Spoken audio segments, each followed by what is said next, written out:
क्रोध एक ऐसी बुरी आदत है जिसकी वजह से हम किसी बड़ी परेशानी में फंस सकते हैं। क्रोध के संबंध में गौतम बुद्ध का एक प्रसंग प्रचलित है। इस प्रसंग में क्रोध के नुकसान बताए गए हैं। एक दिन गौतम बुद्ध अपने शिष्यों के साथ बैठे हुए थे। बुद्ध ने अपने शिष्यों को समझाया कि क्रोध की वजह से रिश्ते और बने बनाए काम बिगड़ सकते हैं।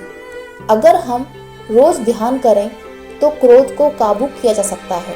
अगले दिन बुद्ध एकदम शांत थे। उन्हें इस प्रकार देखकर उनके शिष्य बहुत चिंतित हुए। शिष्यों ने सोचा कि शायद बुद्ध का स्वास्थ्य ठीक नहीं है। तभी एक शिष्य ने उनसे पूछा कि आज आप मौन क्यों हैं? क्या हमसे कोई गलती हुई है? एक अन्य शिष्य ने पूछा कि क्या आप अस्वस्थ हैं? शिष्यों की बात सुनने के बाद भी बुद्ध चुपचाप ही बैठे रहे। तभी कुछ दूर खड़ा एक शिष्य जोर से चिल्लाया कि आज मुझे सभा में बैठने की अनुमति क्यों नहीं दी गई? बुद्ध आंखें बंद करके ध्यान करने लगे। बुद्ध को ध्यान में बैठा देखकर वो शिष्य फिर से चिल्लाया कि मुझे प्रवेश की अनुमति क्यों नहीं दी गई? तभी बुद्ध के सामने बैठे एक शिष्य ने बुद्ध से कहा कि कृपया कर उसे भी सभा में आने दें। बुद्ध ने आंखें खोली और बोले, नहीं, वो अछूत है, उसे आज्ञा नहीं दी जा सकती। ये सुनकर शिष्यों को बड़ा आश्चर्य हुआ।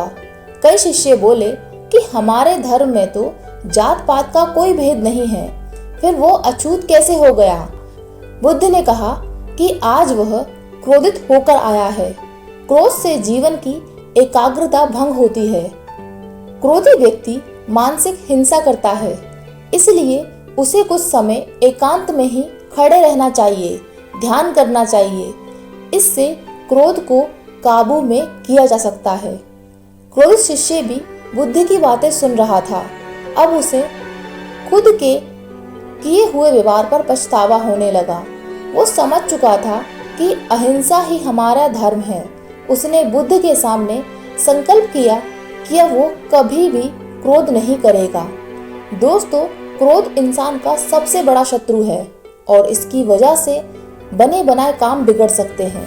इसलिए गुस्से को काबू कर लेना चाहिए और अगर गुस्सा काबू नहीं हो रहा है तो कुछ बोलने से पहले गलत शब्दों का प्रयोग करने से बचना चाहिए।